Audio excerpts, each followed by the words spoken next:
Salam olahraga bakti negara Aceh. Berjumpa kembali teman-teman kerabat semeton semua pada video saya kali ini dengan judul manfaat jangka rendah pada tengklung. Tengklung atau pencak silat yang ciri khasnya menggunakan gerakan pada tumpuan tangan dan kaki menggunakan jangka rendah atau kuda-kuda dalam posisi satu lurus dan juga yang satunya berbentuk 90 derajat, serta dengan gerakan yang lemah gemulai, sepertinya tidak terkandung suatu tenaga atau power yang mengilhami gerakan tersebut. Namun sebaliknya, pada setiap gerakan yang dilakukan dengan pelan, kemudian dorongan tenaga yang datang dari jangkar rendah menuju ke jangkar posisi lebih tinggi itu membuktikan bahwasanya pada gerakan tengklung tersebut menjadikan ada power atau gerakan-gerakan baku dengan full power. Nah, sekarang dengan video selanjutnya saya berbagi pengalaman atau yang berbagi pengalaman dengan memberikan beberapa contoh dasar basic dari gerakan yang saya peragakan ini adalah tendangan.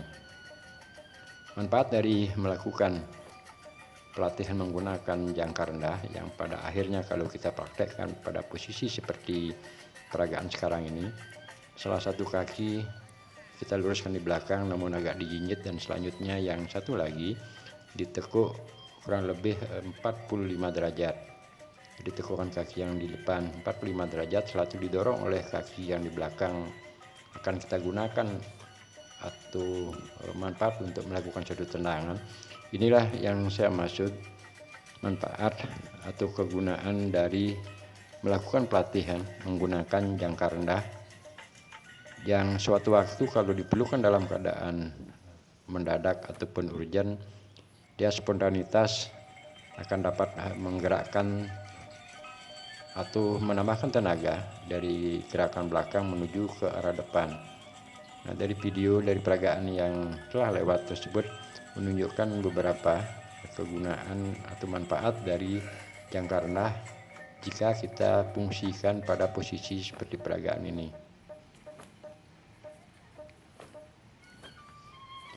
Ya, gerakan lentengan termasuk juga suara pakaian yang atau celana yang terdengar setelah melakukan gerakan itu jelas merupakan gerakan dari suatu lentengan lutut dan juga ditambah dengan power ketenagaan. Sekarang peragaannya pada posisi tendangan miring.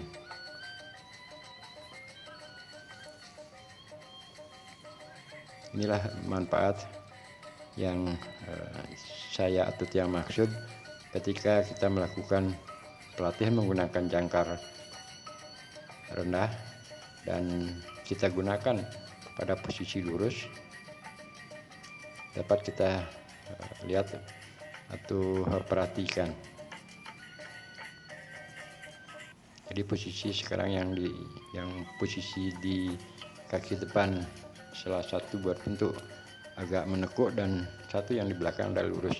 Nah, ketika melakukan terangkat tadi tidak boleh badan terlalu condong ke belakang, termasuk juga condong ke depan, sebab dia akan berakibat atau berpengaruh dengan tenaga yang kita lontarkan ke arah depan dan fungsi dari lentingan ketika kita salah memposisikan badan atau tubuh di saat bergerak, karena ini akan menjadi suatu kesatuan gerak yang terkait dengan lentingan lutut.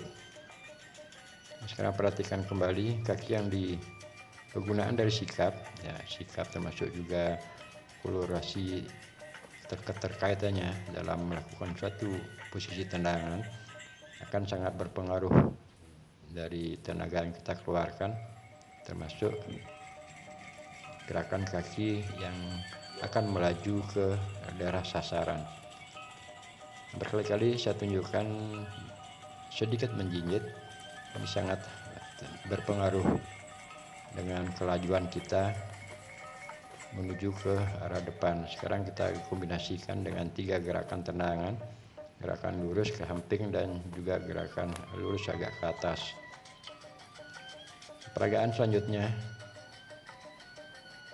salah satu cara untuk melatih jangkar tengklung adalah dengan menggerakkan suatu gerakan senam dengan sepelan-pelannya. Dengan catatan salah satu kaki kita luruskan ke depan dan satu kaki lagi berbentuk 90 derajat. Diiringi dengan gerakan pada olahan tangan sambil merasakan otot ketika kaki depan berada pada posisi 90 derajat, termasuk juga salah satu kaki yang lainnya dengan posisi lurus. Gerakan dengan pelan, kalau kita perhatikan saya tambahkan tenaga sedikit pada tangan untuk mengkombinasikan agar kita tidak terlalu fokus pada tenaga yang ada di paha ataupun di kaki. Pada umumnya kalau kita melakukan gerakan seperti yang saya peragakan, melatih jangkar dengan posisi rendah tanpa ikut mengolah tangan atau tangan tanpa bergerak, biasanya akan malas atau kita akan memikirkan tenaga atau otot yang tertumpu pada kaki. Nah, gerakan kita lihat agak simetris di saat mengolah tangan, ditambah dengan tetap melakukan posisi kaki atau jangkar adalah 90 derajat satu dan satu lagi dalam posisi lurus. Ini adalah metode atau salah satu cara untuk melakukan pelatihan menggunakan jangkar rendah pada gerakan tengklung. Video ini bertujuan untuk memberikan semangat pada generasi muda anak-anak Bakti Negara yang akan menjadi generasi penerus untuk pencaksilat Bakti Negara, bahwasanya di zaman modern sekarang anak-anak milenial yang mempunyai daya pikir yang sangat kritis, seandainya tanpa mengetahui atau mempelajari kronologi dari tengklung atau pencaksilat Bakti Negara yang suatu waktu melihat seniornya dengan menari menggunakan jangkar rendah, kalau tanpa dijelaskan seperti ini, dia nggak salah atau pengertian atau salah pengertian bahwasanya tengklung atau pencaksilat Bakti Negara tersebut kalau itu ditarikan dia akan menjadi gerakan berupa kembangan. Sering dengan iringan gamelan tengklung Bakti Negara kita memperhatikan para seniornya ataupun yang sekarang sudah banyak anak-anak yang mempelajari gerak-gerakan seni pada Bakti Negara, pada pencaksilat Bakti Negara, itu suatu waktu akan menggunakan tumpuan jangkar rendah. Namun apa yang saya katakan di depan dengan video-video sebelumnya termasuk juga sekarang ini, penggunaan jangkar rendah pada gerakan tengklung kalau itu kita gunakan pada daerah pertandingan atau momen-momen pertandingan, dia bisa berubah dengan posisi jangkar lurus ataupun salah satu diluruskan dan salah satu pada posisi agak ditekuk. Ini kembali ke poin gerak-gerakan masih dalam posisi pelatihan menggunakan jangkar rendah pada gerakan tengklung. Nah, dengan demikian kalau kita amati atau kita praktekkan pada gerakan ini kelihatannya memang simpel. Di saat kita mendorong tangan ke depan, dia akan ditambah tenaga. Sekarang saya peragakan dengan gerakan pelan. Ini stepnya agak pelan. Geraklah salah satu kaki lurus dan satu kaki lagi ditekuk. Tujuannya untuk melatih jangkar atau otot dan kegunaannya seperti pada peragaan yang pertama tadi, video pertama.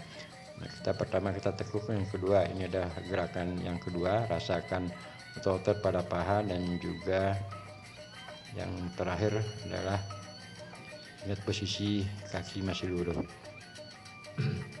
Kalau dalam posisi ini kita gunakan gerakan menendang, contohnya menggunakan kaki kanan akan melakukan tendangan, otomatis kaki kiri yang di bawah itu akan mendorong ke arah depan. Ini gerakan yang saya maksud bahwasanya power tendangan untuk gerakan tengklung seperti ini dia contohnya. Penggunaan jangkar rendah kalau kita gunakan pada seketika dengan posisi jangkar berdiri, otomatis dari jangkar rendah ini dia akan juga memberikan dorongan terhadap keberadaan posisi di jangkar lurus. Nah, sekarang kita lakukan gerakan pada jangkar berposisi lurus yang awalnya mesti dilakukan secara perlahan-lahan. Tujuannya untuk menjaga keseimbangan tubuh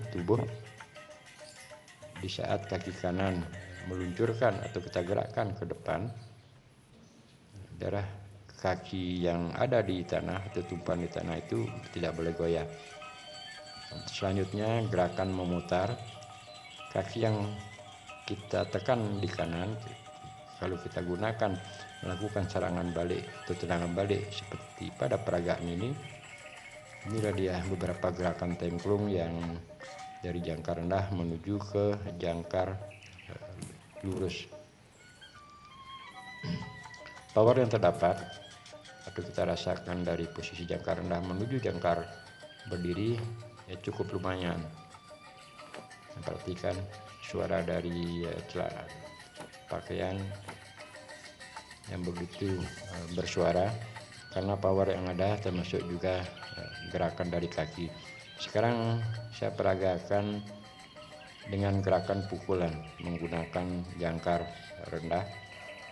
Kedua kaki kita bentuk 90 derajat dan lakukan pukulan silih berganti dengan catatan posisi badan itu harus lurus, tidak boleh terlalu condong ke depan dan juga ke belakang. Nah, peragaan seperti ini atau video ini saya sudah tayangkan dengan narasi yang berbeda dengan judul power pada jangkar. Ini kita perhatikan suara daripada pakaian, termasuk juga gerakan di pinggang. Sekarang untuk selanjutnya pada gerakan kaki lurus, kita perhatikan salah satu kaki adalah agak menekuk, tidak full lurus, namun setelah dilakukan gerakan salah satu kaki lurus dan kaki yang lainnya masih bertumpu di tanah. Nanti selanjutnya teman-teman kerabat semeton semua, dengan ketika ada waktu baik saya akan berbagi pengalaman dengan sikap-sikap pada gerakan tengklung atau posisi pakem. Memang kelihatannya mudah melakukan suatu sikap, akan tetapi ketika kita masih belajar atau masih malu-malu melakukan suatu gerakan yang berupa sikap tarian, otomatis akan terganggu dari konsentrasi. Nah, untuk itu sekali lagi di hari-hari selanjutnya saya akan mencoba berbagi pengalaman